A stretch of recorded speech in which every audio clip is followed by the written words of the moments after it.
ఏంటి అరవడం నచ్చిందండి? ఇప్పుడు ఎప్పుడు దొరికితే అప్పుడు అరుస్తారండి నా మీద. నేను ఎందుకు అరుస్తుంది అలా? నాకేం పని ఇవ్వట్లేదా? ఇది గుర్తుపెట్టుకో, తర్వాత మాట్లాడుకుందాం. నాకు ఎమోషన్స్, పెయిన్, నాకు బాధలు అన్నీ ఉంటాయి కదా నాకు కూడా. ఎంతో ఊహించాను, దానికోసం ఎన్నో వదిలేశాను, ఎవరైనా తిట్టినా పడ్డాను. అందుకేరా ఒకరి కోసం మన క్యారెక్టర్ మార్చుకోకూడదు. నన్ను చూసి గుర్తు తెచ్చుకోండి. అలా కన్ను ఎర్ర చేసి అలా అరవాలన్నమాట మీరు ఎవ్రీ వీక్. అంటే నేను ప్రధాని కోపడిపోయే వాళ్ళకి కనిపిస్తానా? అసలు ఏమనుకుంటున్నా నా గురించి? నేను బీపీ పేషెంట్, నాకు అసలు కోపం రాదు తెలుసా? మీరు ఫేమస్ అయిందే విలన్ రోల్స్. మీరు మంచిగా ఉంటే జనాలు అది మాస్క్ అనుకుంటారు ఎప్పటికైనా. సో మీరు ఒకసారి వచ్చినా కూడా అది మీ ఒరిజినాలిటీ అనే ఫీలింగ్ వస్తుంది. తీస్తా, నాలో ఉన్న క్రియేటివిటీ మొత్తం బయటికి తీస్తా, నా తడాకా చూపిస్తా. Bigg Boss open cake. ప్రసాదం ప్రసాదం.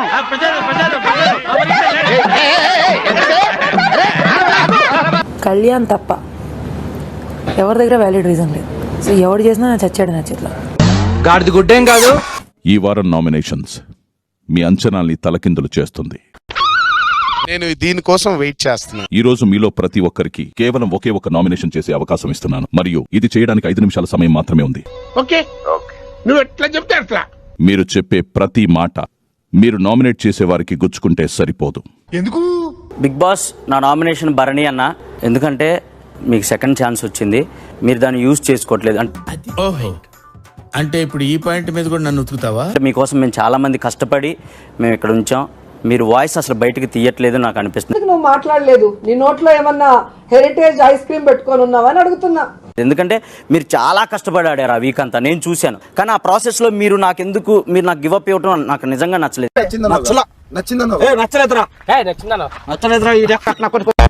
నాకంటే బెస్ట్ ప్లేయర్ తనుజ. సో తనుజాకి ఇస్తే నాకు ప్రాబ్లం లేదు. మీ గురించి మీరు ఫైట్ చేయకుండా అక్కడ గివప్ ఇచ్చటం నాకు అసలు నచ్చలేదు అనుకున్నా. ఇక్కడ నుంచి మీరు కొత్త భరణి చూస్తారు, ఎలా ఉంటుందో ఆట నేను చూపిస్తానని వచ్చారు. కాదమ్మా, కాన్ఫిడెన్స్ ఇద్దామని అన్నాము. చెప్పాలి కానీ ఫస్ట్ నా పేరు ఎందుకు చెప్పావు? నన్ను తీసేయాలని నువ్వు సాయిని మ్యానిపులేట్ చేసి నన్ను తీపిద్దాం అనే దాంట్లోనే ఉన్నావు. నీ మెనిపులేటివ్ బిహేవియర్ చిరాకేస్తాను నేను చూస్తుంటా. అంటే నువ్వు ఒక గ్యాంగ్ అప్ లాగా ఒక ఇద్దరు ముగ్గురిని పెట్టుకొని వాళ్ళని ఒక గ్యాంగ్ అప్ లాగా ఉంచుకుంటావు. నువ్వు చెప్పింది వాళ్ళు చెయ్యాలి అన్నట్టు. బర్ని గారు ఎలిమినేట్ అయిపోయారు కదా, ఎలిమినేట్ అయిపోయిన అప్పుడు మాత్రం నేను దివ్యాని చూశాను క్లియర్ గా. దివ్య నాకు నచ్చింది. మళ్ళీ బర్ని గారు మళ్ళీ రిటర్న్ వచ్చిన తర్వాత నాకు దివ్య కనిపించట్లేదు. చాలా ఎక్కువ స్మార్ట్, నాకే తెలుసు అంతా, నేను చెప్పినట్టే జరుగుతుంది అన్నట్టు ఉన్నాం. ఇది నా మాటే శాసనం. హైపర్ అయిపోతుంది. నేను తోపని లేదు, ఉన్న కాంపిటీషన్ మాట్లాడుకో. పక్కన వాళ్ళ గురించి నువ్వు ఎలా? అదే ముందు నువ్వు పూర్తిగా నిక్కచ్చిగాడు. మ్యానిపులేట్ చేస్తున్నా అని చెప్పి నువ్వు భయపడి నామినేట్ చేయడం కాదు. ఎవ్వరు నువ్వు భయపడలేదు. ఎక్కడ నిన్ను చూసి భయపడుతున్నారని నీ ఫీలింగ్, అది ఆపుకో జర ఉడుకుమూత్రం. స్టార్టింగ్ ఫస్ట్ 2 వీక్ లో మీ పర్ఫార్మెన్స్ ఫుల్ యావరేజ్ ఉంది. 4th 5th వీక్ ఎపిసోడ్ చూసుకొని వచ్చారా? Let me complete. బాబు అలా కొడుతుంటే ఎందుకు కలగ చేసుకుంటావు? నా ఎంట్రీ తర్వాత కూడా నేను చూడలేదు. దెన్ పర్ఫార్మెన్స్ వైజ్ ఏమీ లేదు. లోపల ఏం లేదు, డొల్లా నీకు మళ్ళీ ఈమో ఆల్వేస్ మీకు అమ్మ పిలుస్తాను. దెన్ ఇమోషనల్ డ్రామా చాలా ఎక్కువ ఉంది మ్యామ్. Public wants that. అతి పొట్టగొట్టుకుంటూ బాధపడాలి, ఇవన్నీ వాళ్ళకి కావాలయ్యా.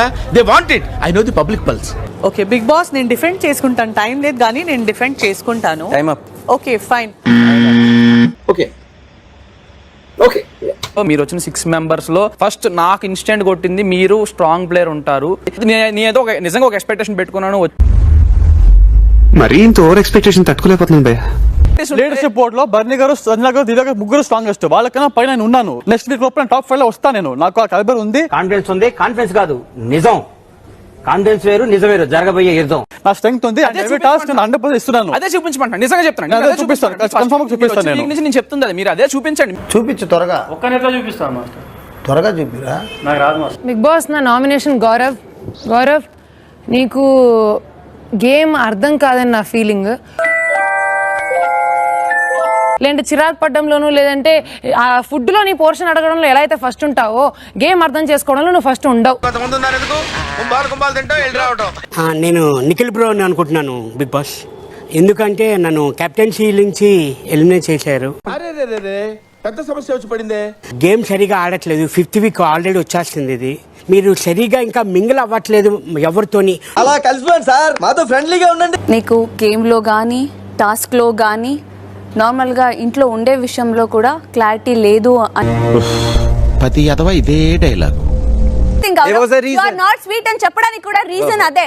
కిచెన్ లో ఇంత మంది ఉన్నారు, ఎవరికి రాదు ప్రాబ్లం, నీ ఒక్కడికి వస్తుంది ప్రాబ్లం. మామ నా వల్లనే నీకు ప్రాబ్లం అవుతుందంటే వెళ్ళిపోతారా ఇడికెచ్చి. పవన్, నా నామినేషన్ వచ్చేసి గౌరవ్. అందరు నన్ను మింగుతారేంట్రా? అందరు నన్నే మింగండి, అందరు నన్నే మింగండి వచ్చి. సో దట్స్ వెరీ అన్ఫేర్ అనిపించింది. బికాస్ నీ ఐ కాంటాక్ట్ ఇచ్చినప్పుడు నన్ను తీయదని నన్ను అడిగి నువ్వు నన్ను తీస్తావని నేను అస్సలు ఎక్స్పెక్ట్ చేయలేదు. అవతి ఇటు తిరిగి మళ్ళా నేనేనా అవలాగా నైనా ఒక బాధ. నా నామినేషన్ దివ్య. చెప్పండి. చెప్పు, ఏదో ఒక్కటి చెప్పు. హౌస్ మేట్స్ అందరికీ నేను చెప్పాల్సింది ఏంటంటే, మీరు మాట్లాడినప్పుడల్లా గేమ్ కనబడట్లేదు అని చెప్పి అంటున్నారు చాలా మంది నామినేట్ చేస్తున్నప్పుడు. అవును, క్లియర్ గా ఉందిగా. అండ్ దివ్య, నీ వలన నా గేమ్ పాడైంది, లేదంటే నీ వలన నేను బయటికి వెళ్ళాను. నీ వల్లే నా లైఫ్ సంకనాకిపోయిందే. కొంతమంది నామినేట్ చేశారు, కొంతమంది ఆ మాటలు మాట్లాడారు. అండ్ బయటికి వెళ్ళి వచ్చిన తర్వాత కూడా నాకు కూడా అది ఆ డౌట్ అయితే ఉంది. నా కొడుకు వచ్చినప్పటి నుంచి నాకు దరిద్రం చుట్టుకుని నుంచి బయటికి వెళ్ళాక నామినేట్ చేస్తారా? 100%. మీ గేమ్ ఎక్కడ పోయింది నా వల్ల? మీ గేమ్ అదే కదా నేను దానికి నన్ను నామినేట్ చేస్తే ఎలా? ఏంటే కౌంటర్ ఇస్తున్నావు? నేను దున్నపోతుల తిని బాండింగ్స్ టైం వచ్చినప్పుడు అందరి గురించి మాట్లాడతాను. వినటానికి విల్లింగ్ గా ఉంటే శ్రీకృష్ణుడు భగవద్గీతలో అర్జునుడికి ఇంత చెప్పాడు. మాట్లాడతాను, నువ్వు మాత్రం విను. అందుకే నేను నామినేట్ చేస్తున్నా. అసలు ఏంటి రీజన్ ఏంటి? తెలియదురా, తెలిసినా చెప్పను. ఏం చేస్తావురా? నా గురించి మాట్లాడలేదు, నీ గురించి మాట్లాడుతున్నారు. నా వల్ల మీరు బయటికి వెళ్ళారని మీకు అనిపిస్తుందా? అందరి చేత నువ్వు మాట్లాడిపిస్తున్నా. చెప్పను బ్రదర్. నామినేషన్స్ నుంచి సేవ్ అయ్యేందుకు మీ అందరికీ ఒక అవకాశం ఇస్తున్నాను. అవునా? నిజమా? నేను ఎంపిక చేసిన రీతు, కళ్యాణ్, దివ్య ఈ బీబీ రాజ్యానికి రాజు రాణులు. ఏడ జరిగేదంటే ఒకటే రూల్ మీద జరుగుతుంది. అదే రూల్ తెలిసిన పుష్పగడి రూల్. వీళ్ళకి ఇంట్లో ప్రత్యేకమైన విలాసాలు లభిస్తాయి. రాజ్యంలో ఇంత అందమైన రాణులు ఉంటారని నేను ఎప్పుడు కలగనలేదు. అరే ఏంట్రా ఇది? రాజా అనేవన్నా నన్ను మేము నోరు కుట్టివేయచ్చు.